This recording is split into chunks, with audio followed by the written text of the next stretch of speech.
All right.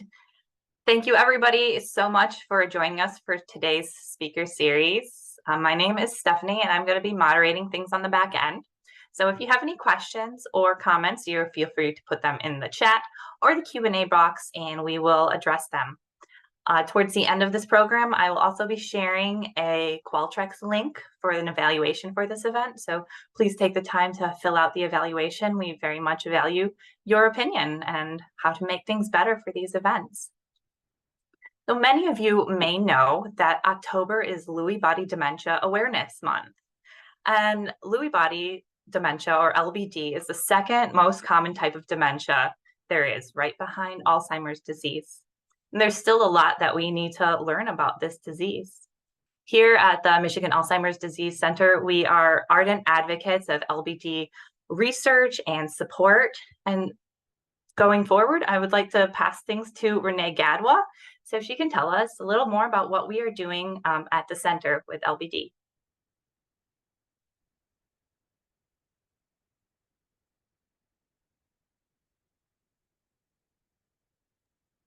Great. Thank you, Stephanie. Can you see my slides okay? Yes. All right. Wonderful. Thanks for coming, everyone. My name's Renie Gadwa, and I manage our center's outreach, recruitment, and engagement core. And I'm honored through my role here to also manage the Carl Renie Lewy Body Dementia Initiative at the center. So I'll be talking a little bit about that before we get into some research information today. So this is Tamara Reel and Carl Renie, her husband. Tamara Reel is the founder of the Renie Lewy Body Dementia Initiative, and she founded the initiative in 2016, partnered with us. It's housed here at the Michigan Alzheimer's Disease Center after her husband, Carl, passed away from Lewy body dementia. And I do just want to share a quick video just to give some background to Tamara and Carl's story before we go forward.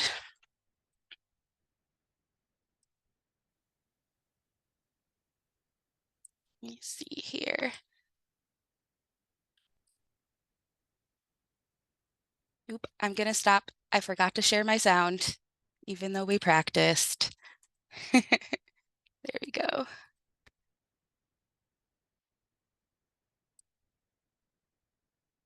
Wouldn't say it was exactly love at first sight, but boy, it was pretty darn close to it.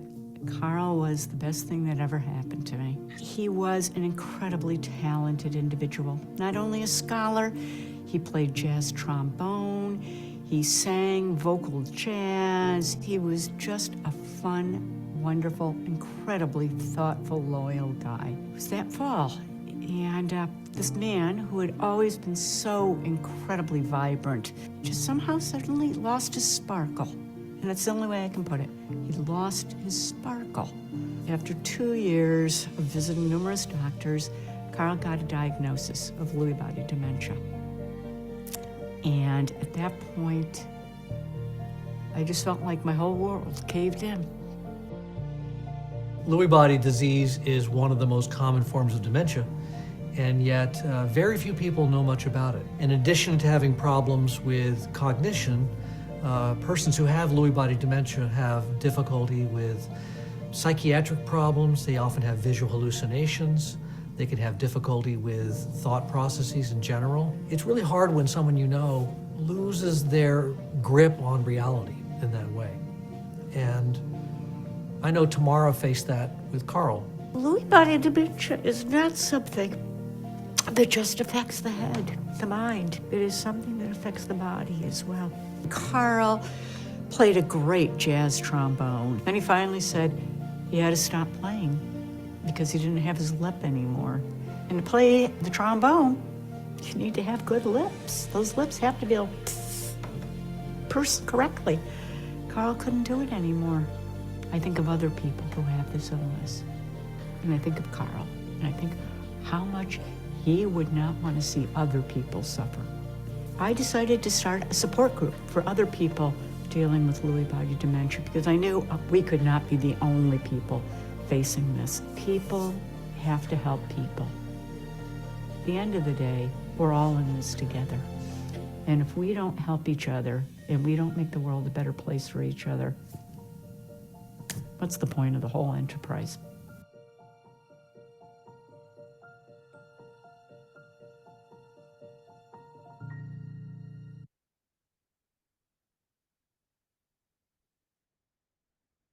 Well, thank you for watching. I think the best background, I think, to Tamara and Carl's story. So the initiative started in 2016 here at the Michigan Alzheimer's Disease Center. And the main activities of the initiative, our goals per se, are mainly, and I think most importantly, to support those living with Lewy body dementia, their families and their care partners. To educate healthcare professionals around the state about Lewy body dementia, and our med students who are going into roles where they may diagnose folks with Lewy body dementia, and to build public awareness of Lewy body dementia in Michigan. On the support group note, we currently have 5 support groups in Michigan. We meet twice monthly virtually on the second Tuesday of the month. And then we have 3 in-person locations around the state, 1 here in Ann Arbor on the 4th Thursday of the month, and 2 meetings up in northern Michigan in Traverse City and Boyne City that are facilitated by a stellar volunteer of our center, Mary Whitlock, who is a past caregiver for her husband who died of LBD as well. And then in addition to our support groups, we also have some additional resources here through the initiative. We provide educational presentations throughout the year about LBD. Like this photo here is Dr. Melissa Armstrong, who came here from the University of Florida in 2019 to educate both our medical professionals through neurology grand rounds, a professional presentation, as well as a community talk here at the Kensington Hotel. We have specialists in LBD at the U of M Cognitive Disorders Clinic, and we're happy to connect folks with the clinic who are looking for those services.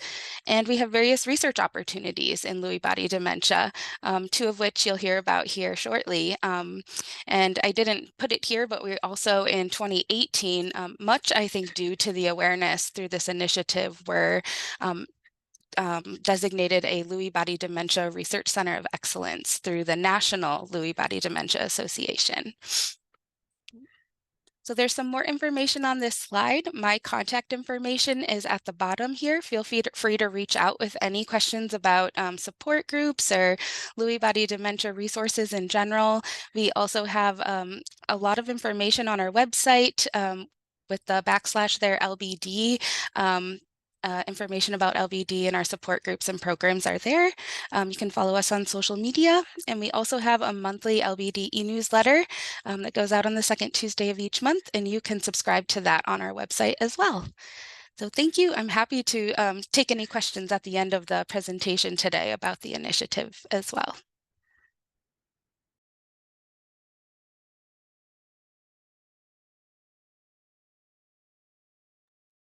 Right, great. Thank you, Renee. That was a lot of really nice information on the Renie Lewy Body Initiative. Next, I'm going to pass things over to Betsy Posby. She is our nurse clinician here at the Michigan Alzheimer's Disease Center. She's going to be talking about the PACE DLB study. Hello, I am going to share my screen as well.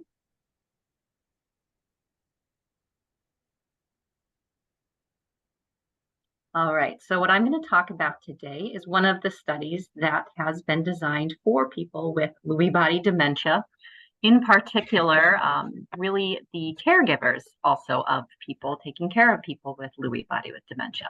So this is called Predicting Accurately End-of-Life Dementia with Lewy Bodies and Promoting Quality End-of-Life Experiences. And we have shortened that to the PACE DLB study. So what this study does is exploring the disease progression and the care needs for people with advanced dementia with Lewy bodies. The study is looking for really kind of predicting when the Lewy body patient is going to be going from more of a moderate to severe, and then towards end of life, and some of the care that changes and the quality of life and improvements that can be made for not only the person with the Lewy body dementia, but also their caregivers in that process. So like Stephanie was saying, Lewy body is the second most common degenerative dementia in the US.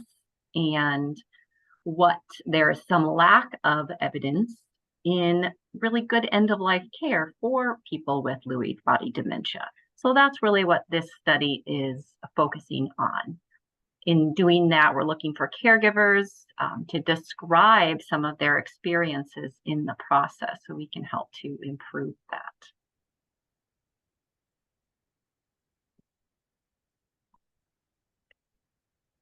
So we collaborate with other centers to carry out this study. So we are one of the studies or one of the centers doing that along with the University of Florida. Melissa Armstrong is there, as Renee had mentioned her. She's very active in Lewy body dementia and the research in Lewy body dementia. University of Miami, University of Virginia, and then Mayo Clinic as well. So in order to be a participant in this study, you don't have to be doing any in-person visits. So that's the nice thing. This can all be done virtually.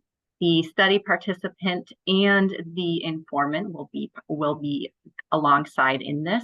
However, it is about 90 to 100% done by the study's partner. So that is what in order to be in this study, there needs to be a very present caregiver and someone who's willing to play a big role in the study. This study enrolls people with moderate to advanced dementia. So somebody early on in the Lewy body diagnosis would likely not qualify for this study. And then, of course, the primary caregiver must be providing most of the care or very involved with somebody if they do happen to live at a facility, which sometimes in the middle of the study, that will happen as well. As the care needs progress, somebody will move from home to a facility. That doesn't mean that they're no longer eligible for the study, but yes, the caregiver needs do change at that time.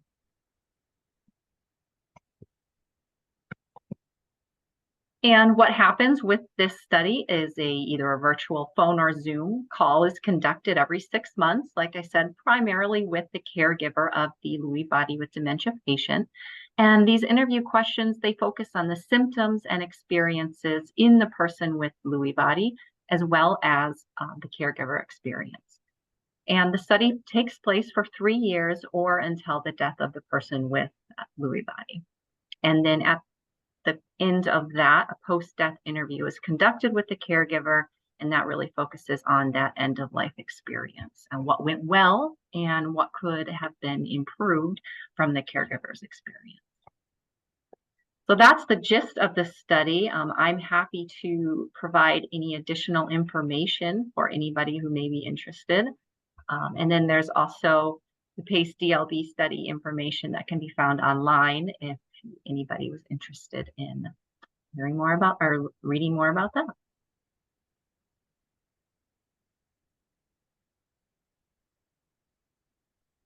All right. On to the next one.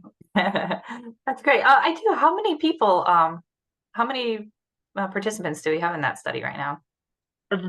So I can speak for U of M. We have about 20 right now. Oh, I nice. think in total, University of Florida has quite a bit more. So all in all, Renee might be able to back me up on this, but I think the goal is about 100 to 150 total participants. Oh, That's cool. correct. Yep. Nice. Yeah, so we're still enrolling. It has once we do reach that amount of the people that we want, then we'll just be focusing on follow-up visits. But at this time, we are still enrolling new participants. Cool. And has anybody gone completely through the study already, or? Well, we have had people pass away. We haven't had anybody get to the 3-year mark yet, but we have people get through, until they have passed away after, 6 months, 12 months, 18 months, whatever that means. Okay. Interesting. All right. So I'm going to turn things over to Isha Ghosh. She is a research technician on the SCAN study. Hello.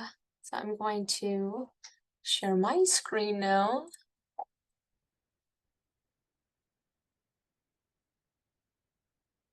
Okay. All right. So My name is Isha Ghosh. I'm a research technician and study coordinator at Michigan Medicine, and I coordinate the study called Stimulation of Cingulo-Opercular Alertness Network, also just known as SCAN. The principal investigator of the study is Dr. Ben Hamstead, with Dr. Nico Bonin as the co-investigator. So to go over some background and objectives of the study, fluctuations in attention and alertness are a characteristic core feature of Lewy body dementia and can also be a major source of disability for these people. So some research shows evidence that changes in a brain chemical called acetylcholine in specific networks of brain regions may have something to do with these fluctuations in attention and alertness. So a network of brain regions called the Cingulo-Opercular Alertness Network, from the title of the study, is believed to play a role in maintaining alertness, but this needs to be investigated further in patients who have LBD. So this leads us to the first objective of the study, which is to learn more about how the brain maintains alertness in LBD. And we'll be using brain imaging techniques to achieve this goal.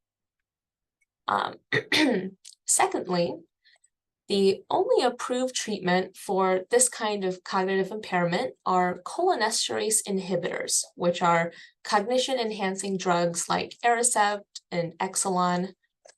And while these medications seem to have an effect on the cognitive fluctuations in LBD, their effect could be limited by not getting in the brain as much as we may want it to.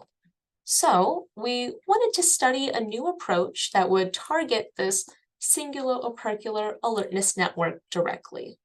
So this is where our second objective comes in, which is to study the effect of a non-invasive brain stimulation on cognitive symptoms in those who have Lewy body dementia, and to explore its potential as a treatment alongside those cognitive or cognition-enhancing drugs.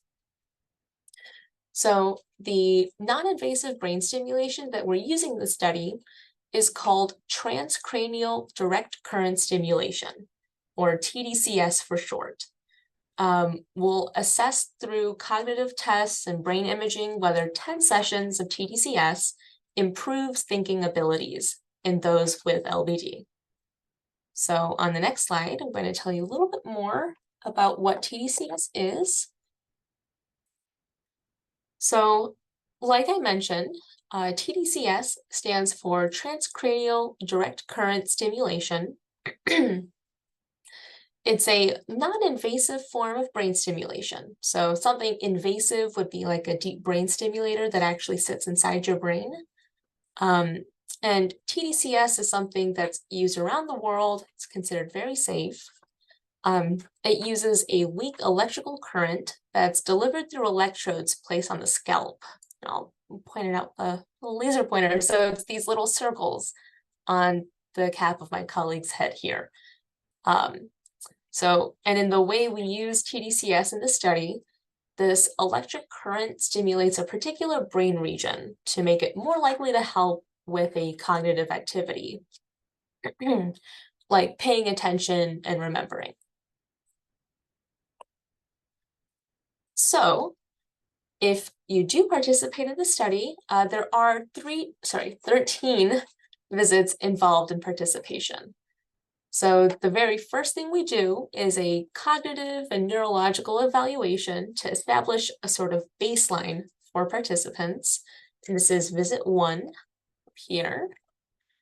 Then in visit 2, we do a PET scan to look at the acetylcholine in the brain, which is that brain chemical involved in the Cingulo-Opercular Alertness Network, and an fMRI scan to observe brain activity in that alertness network. Then during a 1 to 2 month period, we develop an individualized headgear and dosage for the TDCS. And then we can start the TDCS stimulation sessions. So we do a total of 10 sessions over 3 weeks. And visits 3 through 11 are these first 9 sessions. Then visit 12 is the 10th and final TDCS session, where we do also a follow-up fMRI immediately afterwards. So this follow-up fMRI right after the TDCS sessions is compared to the one we did before and helps us see if the activity in the brain and specifically that cingulo-opercular alertness network was affected by the TDCS stimulation. So then finally, within a few days after visit 12, we do visit 13, which is a follow-up cognitive and neurological evaluation where we repeat all the tests that we did up here in visit 1. So the results of these tests are compared to those baseline tests to see if there was an observable clinical effect of the TDCS stimulation. So, while it may seem very exciting to participate, there are a few things to keep in mind. We do have some eligibility criteria to determine who can actually participate or not. So, to be in the study, you, of course, have to be diagnosed with Lewy body dementia. You have to be between 50 and 90 years old, stable on all medications for at least 4 weeks before participating, and you have to be able to undergo an MRI. Then you cannot be in the study, on the other hand, if you have any neurological conditions such as epilepsy, multiple sclerosis, or moderate to severe brain injury, if you're taking any antipsychotic medications, if you have any severe or untreated psychiatric illness, or if you're pregnant. So some things are considered on a case-by-case basis. So if you have any specific questions about your own eligibility for this study, do reach out to me separately because I'll have my contact info displayed at the end of the presentation. But other things to keep in mind if you're interested in participating in the study is that your participation is totally voluntary. And this is true for any research study you participate in. You don't have to participate in the study if you don't want to, and you're free to drop out at any time during the study. You will be compensated for the study up to $250. And then there are some risks involved with participating in the study, and I'll go over some of them, not quite all. But first, with the cognitive testing, the biggest risks involved are fatigue and frustration.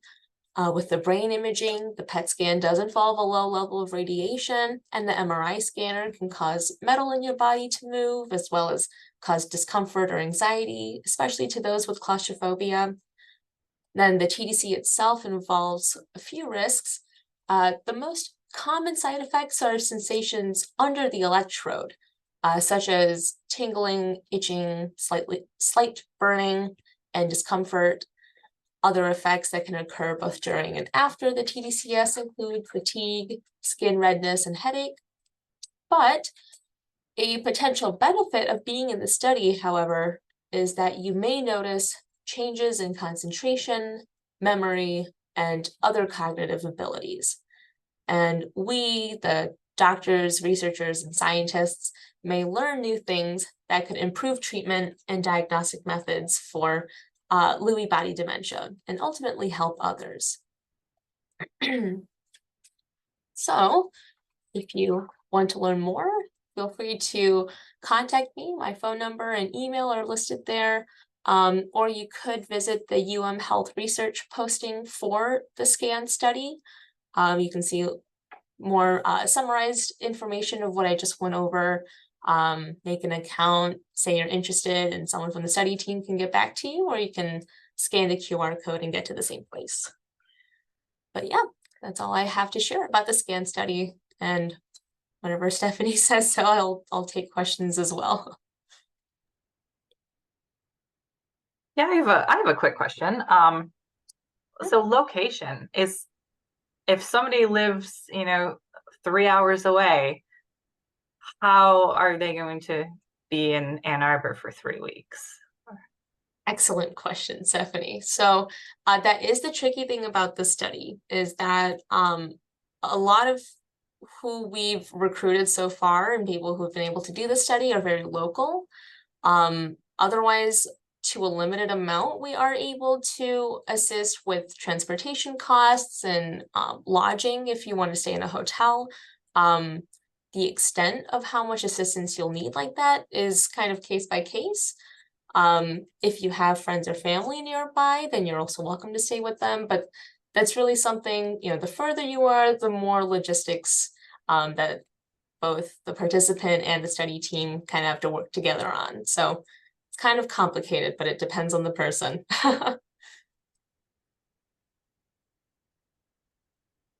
And do you know how much stimulation with each of the TDCS is that? So I'm not sure exactly how much it is, like the exact like unit of electricity that goes through. I do know that the device is usually powered by like a standard 9-volt or AA battery, so it's not very strong. It's just strong enough to get through your skull and into your brain, but it's not going to like zap you. Very cool, very cool. And I know you're still pretty early on in the study, but have you done any publications with this? Have you seen any results so far? So we haven't done any publications yet. We've had a few people complete the study. Everything's gone smoothly so far. But as of yet, there's still so few people that have completed the study. We can't really say, yes, it's working, no, it's not working, but that that is why we're here doing this. Yeah, no, it's very, very interesting. I'm Yeah. interested to see, in a few years, Oh yeah. what kind of results you guys are having, because it's just very fascinating. All right, I think I'm going to open things up right now to any questions from the audience. Please put them in the chat or put them in the Q&A, and I can relay them to any of our speakers. Should I stop sharing? Yeah, you can stop sharing now. I think everybody will get it.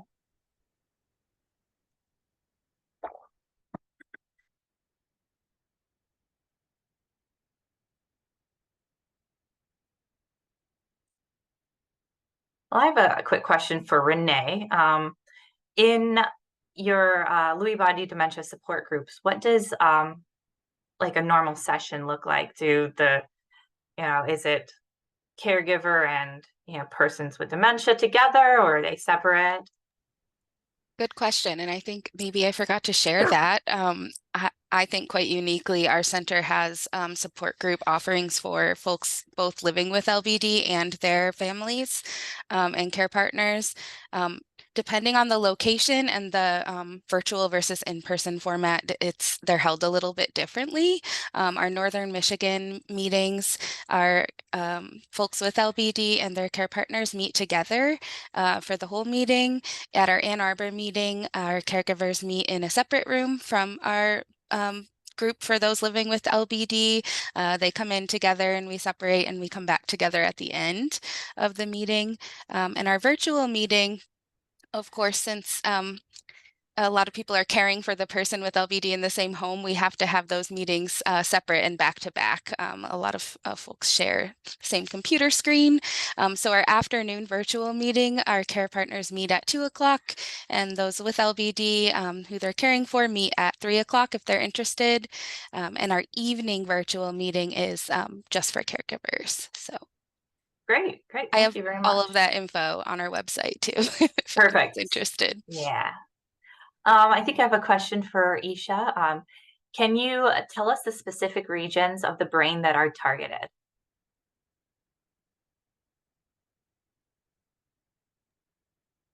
Okay, so I don't have a great answer because the brain regions that we're targeting are part of a network, and these are in various parts of the brain.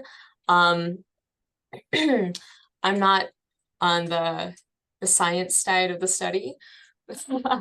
So all I know really is that these are targeting different parts of the brain, kind of around the edges, like on the outside, and some are a little more inside of the brain, but everything that is being targeted by these electrodes is part of this cingulo-opercular network. Yeah. And it's all measured to everybody's individual, correct? Yes, so that's part of why we do those brain imaging before, and why there's so much time that's needed to develop that headgear, is that everyone's brain is shaped a little differently. So, um, like I said, I don't actually know the exact regions, but everything is part of this alertness network. And another question, from start to finish, how long does this scan study last for each participant? It's a good question. So, if we start that initial, pre-treatment study visits, and then we go all the way to the end with no breaks for any reason, it'll probably take up to 3 months. And that's if there's no hiccups in putting together and ordering and getting the headgear delivered. That's usually where some time gets inserted. But 3 months is about where it is. We can be flexible about when we start those TDCS sessions, though, because once they start, we have to go through to the end. But 3 months is kind of the minimum. That's very interesting.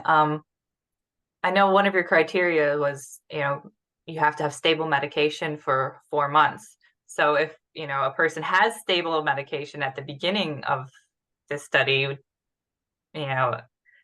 recommend not changing anything. Or if like a doctor recommends changing of medication, they would be ineligible for your study, correct? So usually what I try to do with participants, so it's only 4 weeks that they have to be stable on medications. 4 months is oh, sorry. I was like, 4 months is so long. Yeah. So usually when I'm talking to someone who's interested in participating, I'll ask if they're aware of any changes that their doctor may want to make in their medications, or if they're trying something else out.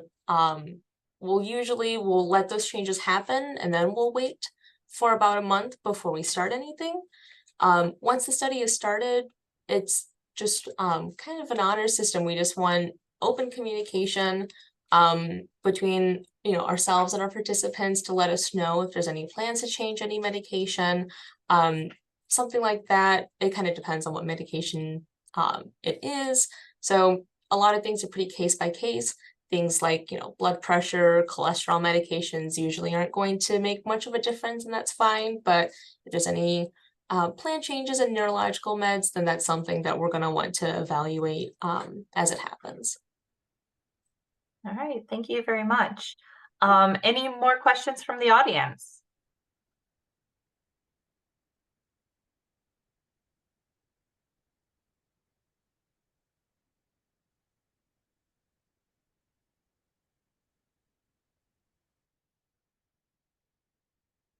All right, well, if there are no more questions, I think we'll end things a little early today and give everybody a little extra lunch break. Thank you so much for coming. And you will receive, actually, let me see if I can add it in the chat here. Here's the link for the Qualtrics evaluation. You are, please fill it out, give us some ideas of other topics you'd like to hear in our speaker series. And yeah, thank you so much for attending.